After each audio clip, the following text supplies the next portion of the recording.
الشيطان الرجيم بسم الله الرحمن الرحيم يا أهل الكتاب قد جاءكم رسولنا يبين لكم كثيرا مما كنتم تخفون من الكتاب ويعفو عن كثير قد جاءكم من الله نور وكتاب مبين يهدي به الله من اتبع رضوانه سبل السلام ويخرجهم من الظلمات إلى النور بإذنه ويهديهم إلى صراط مستقيم لقد كفر الذين قالوا إن الله هو المسيح ابن مريم قل فمن يملك من الله شيئا إن أراد أن يهلك المسيح ابن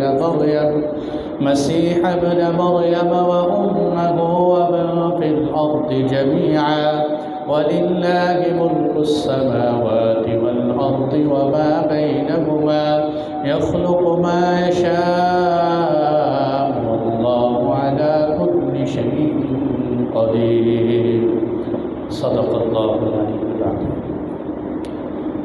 یہ الحمدللہ ہماری سورہ مائدہ چل رہی تھی، بیچ میں سیرت طیبہ کے اسباق آئے تو تھوڑا ربط میں بیان کر دوں پچھلے سبق کے ساتھ کہ پچھلے سبق میں ہم نے عیسائیوں کا یہودیوں کا اکٹھے ہی تذکرہ پڑھا اور ہم نے یہ پڑھا تھا کہ یہودی یہ سازشیں کرتے ہیں، عیسائی یہ سازشیں کرتے ہیں۔ اب اگلی آیات میں اللہ تعالیٰ یہودیوں اور عیسائیوں کے لیے مشترکہ حل بتا رہے ہیں کہ تم اپنی ان گمراہیوں سے بچنے کے لیے تمہارے پاس کیا حل ہے۔ یا اہل الکتاب، اے کتاب والو، اس سے مراد یہودی بھی ہیں اور عیسائی بھی ہیں۔ قد جاءکم رسولنا، تحقیق تمہارے پاس ہمارے رسول تشریف لا چکے ہیں۔ قد جاءکم رسولنا، ہمارے رسول تمہارے پاس تشریف لا چکے ہیں۔ یبین لکم کثیرا، یبین وہ پیغمبر بیان کرتے ہیں تمہارے لیے کثیراً اکثر وہ باتیں مما کنتم تخفون من الکتاب کہ جن کو تم چھپاتے ہو، تخفون چھپاتے ہو، من الکتاب کتاب میں سے، کتاب سے مراد توریت بھی ہے، انجیل بھی، یعنی اللہ تعالیٰ یہ کہہ رہے ہیں کہ میرے یہ پیغمبر تمہارے پاس آ چکے ہیں، ان کے حق پہ ہونے کی ایک بہت بڑی دلیل یہ ہے کہ کتاب تو تمہارے اوپر آئی ہے، توریت دیکھو نا، توریت تمہارے اوپر آئی، انجیل تمہارے اوپر آئی، اور اس میں سے جو کچھ تم ڈنڈی مار کے چھپاتے ہو میرے نبی تمہیں وہ بھی بتا دیتے ہیں۔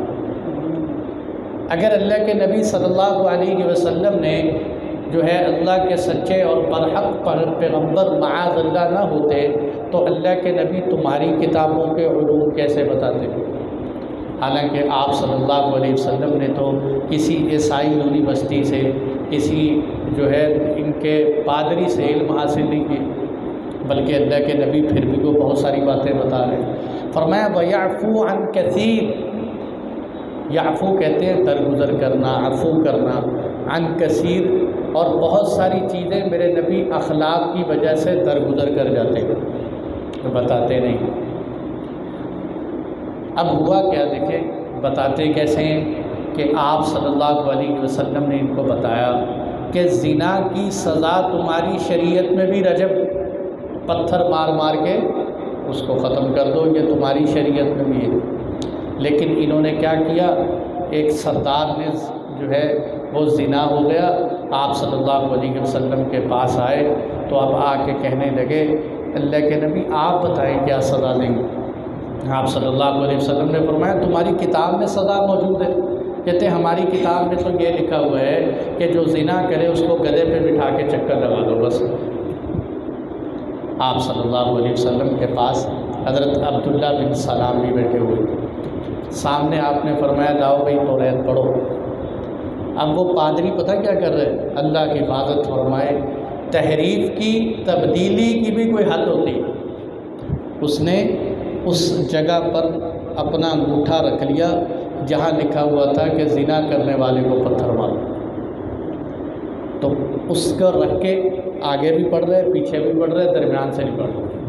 حضرت عبداللہ بن سلام کہنے لگے اللہ کے نبی اس کو کہو اپنا انگوٹھا ہٹائے اور جو نیچے لکھا ہوا ہے اس کو بھی پڑھے، ان کی کتاب میں بھی زنا کی سزا وہی ہے جو قرآن مجید کی ہے۔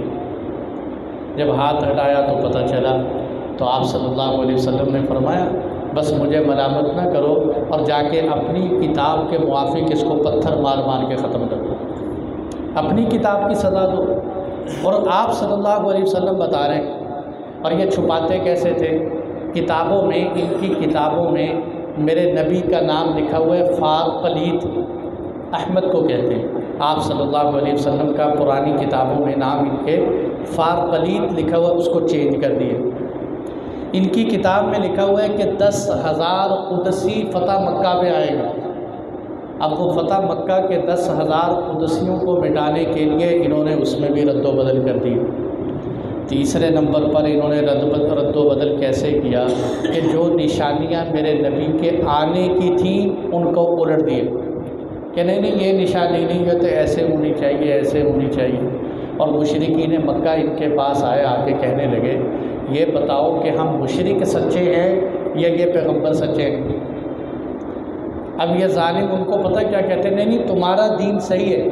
مشرکوں کو کہتے ہیں تمہارا دین صحیح ہے، اللہ کے نبی کا دین صحیح نہیں۔ تو کیسا جو ہے، اور پھر اچھا عجیب تبدیلی کی ان کی کتاب میں بھی ہے، ہماری کتاب میں بھی، کہ اللہ نے آسمان اور زمین کو 6 دنوں میں بنایا۔ اللہ تعالیٰ نے آسمان و زمین کو 6 دنوں میں بنایا۔ اب اللہ تعالیٰ جو ہے یہ یہاں سے ایک بات یاد رکھنے کی ہے، یہ 6 دن میں بنانے کا مطلب یہ نہیں ہے کہ یہ اتنے بڑے تھے بناتے بناتے 6 دن لگ گئے۔ اللہ تعالیٰ کے لیے تو امر کن ہے، بس اللہ کی حکمت تدبیر اللہ نے 6 دن میں بنائے۔ اچھا انہوں نے اب کیا کیا؟ کہتے اللہ تعالیٰ نے 6 دنوں میں نہیں بنائے، 7 دنوں میں بنائے۔ بھئی کیسے بنائے؟ کہتے 6 دن بنانے کے بعد اللہ تعالیٰ تھک گئے تھے، آرام کرنے لگ گئے، 7ویں دن پھر اللہ نے بنائے۔ اور اللہ کو قرآن میں وضاحت کرنی پڑی، وَلَقَدْ خَلَقْنَا السَّمَاوَاتِ وَالْأَرْضَ وَمَا بَيْنَهُمَا فِي 6 أَيَّامٍ، 6 عربی میں 6 کو 6 کہتے ہیں، فی 6 ایام، 6 دنوں میں بنایا۔ وما مسنا من لغوب، اور ہم تھکتے نہیں ہیں، ہم تھکتے نہیں، یہ کوئی تھکاوٹ کی وجہ سے نہیں 6 دن میں لگائے اور تم نے 6 کی بجائے 7 کر دیے۔ تو یہ ان کے اندر یہ بیماری تھی۔ قد جاءکم من اللہ نور وکتاب مبین، تحقیق تمہارے پاس اللہ کی جانب سے نور آ چکا ہے، نور و کتاب مبین، نور آ چکا ہے اور واضح کتاب آ چکی۔ اچھا یہاں آپ حضرات کی توجہ کی ضرورت ہوگی، اور یہ تھوڑا مشکل مسئلہ ہے لیکن میں سمجھانے کی کوشش کروں گا، اتنا بھی مشکل نہیں ہے، آسان ہے۔ قد جاءکم من اللہ نور، تحقیق تمہارے پاس اللہ کی جانب سے نور آ گیا۔ ساتھ فرمایا و کتاب مبین، اور تمہارے پاس کتاب مبین بھی آ گئی۔ ٹھیک ہے، توجہ کریں گا۔ قد جاءکم من اللہ نور، تمہارے پاس اللہ کی طرف سے نور بھی آ گیا، و کتاب مبین، کتاب مبین بھی آ گئی۔ کتاب مبین تو واضح ہے کہ قرآن مجید ہے، نور سے کیا مراد، یہ بات سمجھنے کی ہے اور یہی آپ حضرات کو سمجھائیں۔ نور سے مراد تو بعض مفسرین نے، بلکہ اکثر مفسرین نے یہ کہا کہ نور سے مراد بھی قرآن ہے، کتاب مبین سے بھی مراد قرآن ہے۔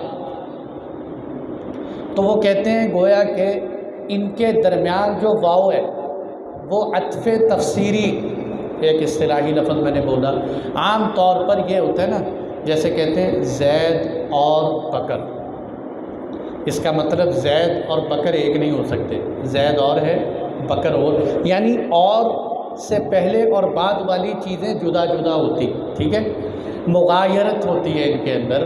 تو ایسے ہی نور و کتاب مبین، تو نور الگ ہونا چاہیے، کتاب مبین الگ ہونی چاہیے، لیکن علماء نے کہا کہ نہیں، واو عطف تفسیری بھی ہوتا ہے کہ پہلے جملے کی وضاحت کے لیے بھی واو کے بعد کوئی چیز لا دی جاتی ہے۔ تو گویا کہ نور یعنی کتاب مبین، نور یعنی کتاب مبین قرآن مجید، لیکن اور قرآن کے اندر اس پہ دلیل بھی ہے کہ اللہ تعالیٰ نے قرآن کے اندر کئی مقامات پر قرآن کو نور کہا، یا ایھا الناس قد جاءکم برہان من ربکم، اللہ تعالیٰ نے تمہاری اوپر جو ہے اللہ کی طرف سے ایک برہان آیا، وَأَنزَلْنَا إِلَيْكُمْ نُورًا مُبِينًا، اور ہم نے تمہاری طرف واضح نور اتارا۔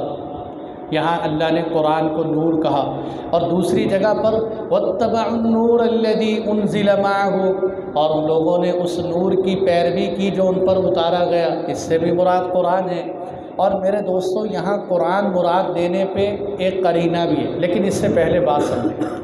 بعض لوگ یہ کہتے ہیں کہ یہاں نور سے مراد حضور نبی اکرم صلی اللہ علیہ وسلم ہے، کہ آپ کے پاس اللہ کی طرف سے حضور تشریف لائے اور قرآن تشریف لایا، اور اسی سے وہ استدلال کرتے ہیں میرے بھائی کہ حضور کو نور کہنا چاہیے۔ تو بہرحال یہاں ایک بات سمجھیں کہ نور سے مراد ہم نے جیسے کہا کہ قرآن مجید ہے، اس پر ایک دلیل اور یہ ہے کہ پیچھے اللہ واضح لفظوں میں کہہ چکے ہیں قد جاءکم رسولنا، ہمارے رسول تمہارے پاس آ چکے ہیں۔ اب آگے چل کر اللہ پھر قرآن کی وضاحت کر رہے ہیں۔ اور دوسری بات یہ بھی ہے کہ تھوڑی سی مشکل ہے، میں انشاءاللہ اس بحث سے نکلتا ہوں، کہ یہاں تو فرمایا قد جاءکم رسولنا، اور آگے چل کر اللہ نے قرآن مجید کا تذکرہ کیا۔ قرآن مجید کا تذکرہ کرنے کے بعد جو آیت لائے ہیں یہدی بہ اللہ، کہ اللہ تعالیٰ اس کی وجہ سے ہدایت دیتے ہیں۔ تو ہم یہاں کہتے ہیں کہ اگر دو چیزیں مراد ہوتی، نور الگ مراد ہوتا، کتاب مبین الگ مراد ہوتی، تو یہاں لفظ آنا تھا یہدی بہم اللہ، اللہ تعالیٰ ان دونوں کی وجہ سے ہدایت دینا چاہتے ہیں، لیکن اللہ نے ایک لفظ استعمال فرمایا کہ اللہ اس ایک کی وجہ سے ہدایت دیتے ہیں، تو اس سے پتہ چلا کہ یہاں ایک ہی چیز مراد۔ لیکن اگر ہم یہ کہیں جیسے بعض مفسرین کہتے ہیں، ہمیں ماننے پہ کوئی اعتراض نہیں کہ یہاں نور سے مراد حضور نبی اکرم صلی اللہ علیہ وسلم ہو، اور کتاب مبین سے مراد قرآن مجید ہو، لیکن ہم ساتھ پھر یہ ضرور کہیں گے کہ یہاں نور سے مراد نور ہدایت ہے، نور سے مراد نور ہدایت ہے، کہ اس معنی کے اندر کہ جس طرح نور سے روشنی نکلتی ہے، اس طرح اللہ کے نبی چمکتے ہوئے سورج ہے، آپ کی وجہ سے لوگوں کو ہدایت ملتی ہے، رہبری ملتی ہے، رہنمائی ملتی ہے، تو اس معنی میں میرے نبی نور ہے۔ اس پہ کوئی اشکال نہیں ہے کسی کو کہ اللہ کے نبی کو نور ہونے کا معنی یہ لیا جائے۔ اب یہاں آ کے تھوڑا سا مسئلہ یہ پیش آ جاتا ہے، اور اس کو صرف سمجھنا ہے، ہم نے کسی سے اختلاف نہیں کرنا، لیکن اپنی حد تک سمجھنے کے لیے ایک مسئلہ یہاں اسی آیت میں جھگڑا شروع ہوتا ہے، اس لیے میں یہاں بیان کر رہا ہوں کہ حضور نبی اکرم صلی اللہ علیہ وسلم نور ہے یا بشر، یہ ایک جھگڑا اسی آیت پہ کھڑا ہوتا ہے۔ اس مسئلے کو بڑی ٹھنڈے دل سے سمجھنا ہے، دونوں طرفوں کی میں پوری ترجمانی کروں گا انشاءاللہ، آپ کو بات اچھی طرح واضح ہو جائے گی۔ جو میرے بھائی کہتے ہیں کہ آپ صلی اللہ علیہ وسلم نور ہیں، اگر ہم ان سے پوچھیں کہ اللہ کے نبی نور ہیں اور کس اعتبار سے نور ہے، کہ میرے نبی بذات خود نور ہیں، بعض دفعہ جیسے کہہ دیتے ہیں نور من نور اللہ، کہ اللہ کے نور میں سے ایک نور ہیں، تو ہمیں اس معنی پہ پھر شدید اختلاف ہے۔ اگر یہ کہا جائے کہ اللہ کے نبی کے اعمال نورانی ہیں، میرے نبی خود نورانی ہیں، آپ کی نورانیت کی کوئی انتہا نہیں، تو ہم بھی مانتے ہیں کہ آپ صلی اللہ علیہ وسلم نور ہیں، اور آپ ایسا نور ہیں کہ اس جیسا نور کہیں آیا نہیں۔ لیکن بات کیا ہے کہ اگر یہ کہا جائے کہ حضور کو بشر کہنا ہی غلط ہے، حضور نبی اکرم صلی اللہ علیہ وسلم بشر نہیں، تو پھر ہمارا بڑا سادہ سا سوال ہوتا ہے کہ قرآن کی ان گنت آیتوں میں جو نبیوں کو بشر کہا گیا اس کا کیا مطلب ہو؟ جیسے ایک جگہ فرمایا انی خالق بشر من طین، میں نے آدم کو مٹی سے پیدا کیا، اس کو اللہ نے آدم علیہ السلام کو بشر کہا۔ دوسری جگہ حل کنت الا بشر رسولا، اے نبی جی کہہ دیجئے میں جو ہے اللہ کا ایک رسول ہوں اور بشر ہوں۔ اسی طرح سورہ کہف میں فرمایا قل انما انا بشر مثلکم، کہہ دیجئے میں تمہاری طرح بشر ہوں، اور اسی طرح سب نبیوں کی طرف نسبت کرتے ہوئے کہا قالت لهم رسلهم ان نحن الا بشر مثلکم، کہ سب پیغمبروں نے کہا کہ ہم تمہاری طرح بشر ہیں۔ وما ارسلنا قبلک الا رجالا نوحی، ہم نے آپ سے پہلے جتنے بھی پیغمبر بھیجے ہیں سب مرد تھے، انسان تھے، ہم ان کی طرف وحی کرتے۔ اب یہاں آ کر میرے دوستو کچھ بھائی میرے کہہ دیتے ہیں کہ حضور کو انسان کہنا غلط، حضور نبی اکرم صلی اللہ علیہ وسلم کو انسان کہنا غلط۔ بات پوری توجہ سے سنیے گا، میں پہ انشاءاللہ آپ کو پوری بات کی طرف لے کے جاؤں گا کہ حضور صلی اللہ علیہ وسلم کو انسان تسلیم کرنا یہ آپ صلی اللہ علیہ وسلم کی گستاخی۔ تو بھئی بات یہ ہے کہ پھر ایک بات یہ ذہن میں پیدا ہوتی ہے کہ آپ حضرات یہ بتائیں کہ صرف نبی، رسالت کی ہم بات نہیں کرتے، صرف نبی، ابھی نبوت کی بات کرتا ہوں، رسالت کی بات نہیں، کہ نبی کی تعریف کرتے کہ تمام لغت کی اور تمام تعریفات کی جتنی کتابیں ہماری اپنی پرانی سب کتابوں میں نبی کی تعریف کی ہے۔ النبی انسان بعثہ اللہ الی الخلق، نبی ایک ایسے انسان کو کہتے ہیں کہ جن کو اللہ مخلوق کی طرف تبلیغ کے لیے بھیجتے ہیں، یہ نبی کی تعریف۔ تو بھئی اگر نبی اکرم صلی اللہ علیہ وسلم انسان نہیں تو اللہ کے نبی کی کوئی اور تعریف تم اپنی یا ہماری کتابوں میں سے دکھا دو۔ نبی کی تعریف کی جاتی ہے النبی انسان۔ اچھا دوسری بات بڑی اور سادہ سی کہ نبی، ہمیشہ یاد رکھنے کی بات ہے کہ ناکح اور منکوحہ کی جنس کا ایک ہونا ضروری، جس سے نکاح ہو رہا ہے اس کا ہم جنس ہونا ضروری۔ آپ صلی اللہ علیہ وسلم کی جو بیویاں ہیں، اللہ کے نبی کی جو بیویاں ہیں، وہ ساری کی ساری بیویاں آپ کی کیا ہیں؟ انسان۔ یہ تو ہو نہیں سکتا، دیکھو نا، انسان ہوگی یا جنات ہوگی۔ امام ابو حنیفہ رحمۃ اللہ علیہ کے نزدیک انسان کا جنوں سے نکاح نہیں ہو سکتا، انسان کا جنات سے نکاح درست نہیں۔ تو انسان ہوگی یا جنات ہوگی؟ جنات ہے نہیں، انسان ہے۔ اور جب وہ انسان ہیں تو پیغمبر بھی انسان ہوئے، آپ صلی اللہ علیہ وسلم بھی اور آپ کی ازواج مطہرات بھی۔ والد اور مولود کی جنس سے ایک ہونا ضروری، ولد اولاد ہمیشہ باپ کی جنس میں سے ہوتی، آپ کی اولاد ہوئی، آپ صلی اللہ علیہ وسلم کا بیٹا ابراہیم ہے، آپ کا بیٹا قاسم ہے، آپ کی بچیاں ہیں، وہ انسان ہیں، تو اللہ کے محبوب بھی انسان۔ باقی اور رسول، آخری ایک اور بات، رسول ہونے کے اعتبار سے رسول ہمیشہ دو لوگوں میں سے آئیں، اب پہلے نبی ہونے کے اعتبار سے، اب رسول ہونے کے اعتبار۔ اللہ نے رسالت صرف دو لوگوں میں بھیجی، رسالت یا فرشتوں میں آئی ہے یا انسانوں میں آئی۔ اللہ یصطفی من الملائکۃ رسلا ومن الناس، ملائکہ یا انسان۔ تو کیا بھئی حضور صلی اللہ علیہ وسلم ملائکہ میں سے؟ تو یہ تو کوئی بھی نہیں مانے گا کہ اللہ کے نبی ملائکہ میں سے ہیں، بلکہ آپ خود قرآن میں کہتے ہیں قل لا اقول لکم انی ملک، اے نبی جی کہہ دیجئے میں کوئی فرشتہ نہیں۔ جب حضور فرشتے ہونے کی نسبت خود نفی کر رہے ہیں تو بھئی تیسری بات کون سی؟ اگر مگر چھوڑو، عیسیٰ موسیٰ احمد محمد، ایک بات، اگر مگر کی شرطیں لگا کے بات ختم کر کے صرف سادہ سی بات، حضور نبی کی تعریف میں انسان آتا ہے، اگر نہیں آتا تو کوئی اور تعریف کر کے دکھا دو، کہیں حوالے سے دکھا دو۔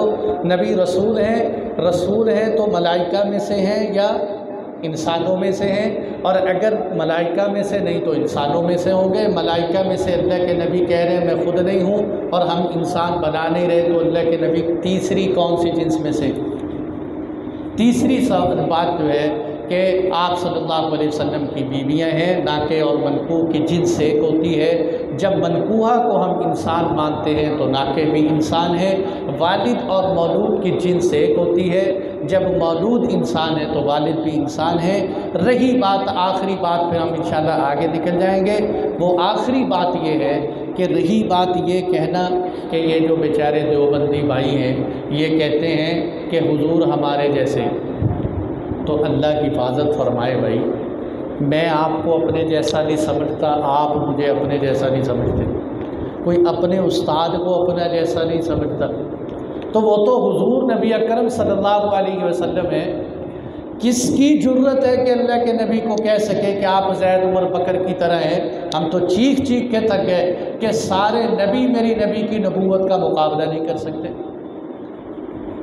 اور جو اللہ نے سارے نبیوں کو صفات عطا فرمائی وہ تنہا میرے محبوب کو عطا فرمائی۔ ساری دنیا کے بریلوی، دیوبندی، اہل حدیث، کیا اولیاء، کیا اکابر، کیا دنیا کے لوگ سب اکٹھے کروا کے ان کی چمڑیاں ادھیڑ کے میرے نبی کے پاؤں کے اندر جوتا پہنا دیا جائے، اللہ کی قسم ہم تو اس کے بھی حقدار نہیں۔ آپ صلی اللہ علیہ وسلم، بس مسئلہ صرف اتنا ہے کہ آپ کی ذات کے بارے میں بحث یہ اولاً تو کرنے کی ضرورت نہیں، کسی کو طعن و تشریح کرنا جی یہ تو بس اللہ کے نبی کے غصہ یہاں سے آتا ہے جب کوئی آدمی اللہ کے نبی کے عاشق ہونے کا ٹھیکیدار بن جاتا ہے اور دوسروں کو گستاخ ہونے کے طعنے دینا شروع کر دیتے ہیں۔ میں تو بلکہ اتنا بھی سمجھتا ہوں گناہ گار سے گناہ گار انسان ہو، وہ سینمے میں کھڑا فلم دیکھ رہا ہو، اس کو بھی آپ جا کے کہو نا کہ باہر ایک آدمی نے اللہ کے نبی کی گستاخی کی ہے، تو اللہ کی قسم اس کو فلم بھول جائے گی۔ ایک عام مومن کا ایمان اتنا ہے، اس لیے جو ہے دیکھا نہیں ہے کہ ترخان کا بیٹا اقبال نے کیا کہا تھا قبر پہ کھڑے ہو کے کہ ترخان کا بیٹا بازی لے گا، تو اس لیے جو ہے یہ اس میں اللہ ہی جانتا ہے کون کتنا ہے۔ تو بہرحال یہ بات آ گئی نور سے، آگے فرمایا یہدی بہ اللہ، اللہ اس قرآن کے ذریعے ہدایت دیتے ہیں سبل السلام، سلام سلامتی والا، سبل رستے کو کہتے ہیں، سبیل کہتے ہیں نا، سبیل، سبیل کی جمع ہے سبل، کئی رستے۔ اللہ سلامتی کے رستے کی ہدایت کرتے ہیں ان لوگوں کو اتبع رضوانہ، جو اللہ کی رضامندی کے طلبگار ہوتے ہیں۔ یعنی کیا بھی جیسے دوسری قرآن میں دوسری جگہ یہدی الیہ من ینیب، اللہ ہدایت ان کو دیتے ہیں جو اللہ کی طرف رجوع بھی کرتے ہیں۔ یہ نہیں کہ بس بیٹھے بٹھائے خالی ہدایت مل جائے جی بس دعا کرو جی اللہ ہدایت دے دیں جی بس دعا کرو، نہ ہاتھ ہلائیں، نہ وضو کریں، نہ مسجد جائیں، نہ قرآن کھولیں، بس یہ دعا کریں اللہ توفیق دے دیں۔ ہم نے توفیق کو بھی بدنام کر دیے۔ توفیق بھئی توفیق کے لیے دیکھیں کھانا ہمارے سامنے آتا ہے، ہم ہاتھ ہلاتے ہیں، اس کی طرف کاوش کرتے ہیں، اس کے لیے محنت کرتے ہیں، تب جا کے ہم کھانا کھاتے ہیں۔ اب اللہ کی توفیق ہے تو اسباب تو اختیار کرنے چاہیے۔ اب یہاں فرمایا اللہ ہدایت ان کو دیں گے سیدھے رستے کی جو اللہ کی رضا کے طلبگار ہیں۔ ہاں وَيُخْرِجُهُم مِّنَ الظُّلُمَاتِ إِلَى النُّورِ، ایسوں کو اللہ اپنے حکم سے اندھیروں سے نکال کر روشنی کی طرف لے جائیں گے۔ مِّنَ الظُّلُمَاتِ إِلَى النُّورِ وَيَهْدِيهِمْ إِلَى صِرَاطٍ مُّسْتَقِيمٍ، اور اللہ ان کو سیدھے رستے کی رہنمائی کرتی ہے۔ دیکھو نا ایک آدمی سیدھا رستہ تلاش کرتا ہے تو اللہ اس کو تلاش دے۔ حضرت سلمان فارسی ایران سے چلے، سنیں نا لمبا قصہ، ایران سے چلے اللہ کے نبی کو تلاش کرنے کے لیے یا حق مذہب تلاش کرنے کے لیے، تو ایران سے چلتے چلاتے اللہ نے محمد الرسول اللہ کے قدموں میں پہنچایا کہ نہیں پہنچایا؟ طلب کی، رضا تلاش کی، تو اللہ تعالیٰ نے 250 سال تک عمر دے کے سلمان فارسی کو میرے نبی کے قدموں تک پہنچا دیا۔ تو اس لیے بھائیو کوشش، لقد کفر الذین قالوا ان اللہ هو المسیح ابن مریم، تحقیق کافر ہو گئے وہ لوگ جنہوں نے یہ کہا اللہ هو المسیح ابن مریم، کہ اللہ وہ مسیح ابن مریم ہی اللہ ہے۔ مسیح سے مراد عیسیٰ علیہ السلام۔ یہاں یاد رکھنے کی بات ہے، بعض کتابوں سے غلطی لگ جاتی ہے، بعض حدیث کے الفاظ میں دجال کو بھی مسیح کہا گیا۔ مسیح، دجال کو مسیح کہنے کا مطلب کیا ہے کہ دجال سیاحت سے ہے، مسیح سیاحت سے ہے۔ بعض نے کہا مسیح ممسوح سے ہے، یعنی کیا مطلب؟ ممسوح کہتے ہیں مٹی ہوئی آنکھ، ممسوح العین، اس کی ایک آنکھ مٹی ہوئی ہوگی اس لیے اس کو دجال کہتے ہیں۔ اور مسیح سیاحت سے ہے، اس سے مراد عیسیٰ علیہ السلام ہے کہ عیسیٰ علیہ السلام اللہ کے دین کے لیے پھرے بہت، سیاحت بہت کی۔ تو مسیح ابن مریم اب یہ عیسائیوں کا ایک باقاعدہ فرقہ ایسا ہے جو یہ کہتا ہے کہ حضرت عیسیٰ علیہ السلام کے اندر اللہ اتر آئے، اللہ تعالیٰ عیسیٰ علیہ السلام کی شکل میں اس زمین پہ چلتے پھرتے نظر آ رہے ہیں۔ اللہ تعالیٰ فرما رہے ہیں یہ فرقہ تو پکا کافر ہے۔ عیسائیوں کے 3 فرقے ہیں، ایک یہ کہتے ہیں کہ حضرت عیسیٰ علیہ السلام میں اللہ تعالیٰ اتر گئے، حائل ہو گئے۔ دوسرا فرقہ وہ ہے جو یہ کہتے ہیں کہ عیسیٰ علیہ السلام جو ہے ان کے اندر حائل تو نہیں ہوا، لیکن عیسیٰ علیہ السلام اللہ کے بیٹے، حضرت مریم بیٹی۔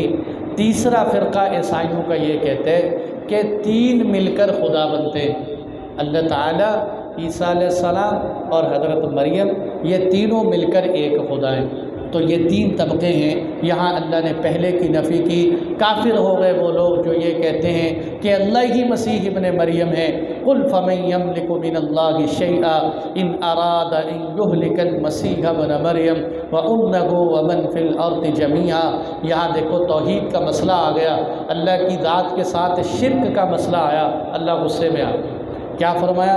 اے پیغمبر کہہ دیجئے اگر اللہ تعالیٰ عیسیٰ علیہ السلام کو اور ان کی والدہ مریم کو اور جتنے لوگ زمین میں ہیں، اگر اللہ ان سب کو تباہ کرنا چاہے تو کون اللہ کو روک سکتے ہیں؟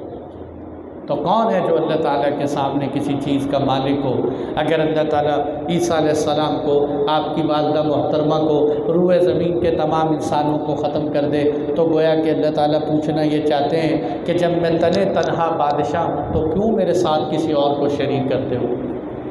وَلِلَّهِ مُلْكُ السَّمَاوَاتِ وَالْأَرْضِ وَمَا بَيْنَهُمَا، آسمان اور زمین، یہ سارا آسمان، یہ ساری زمین، ان آسمان و زمین کے بیچ میں جو کچھ ہے، انسان، چرند پرند، یہ سب کس کے ہیں؟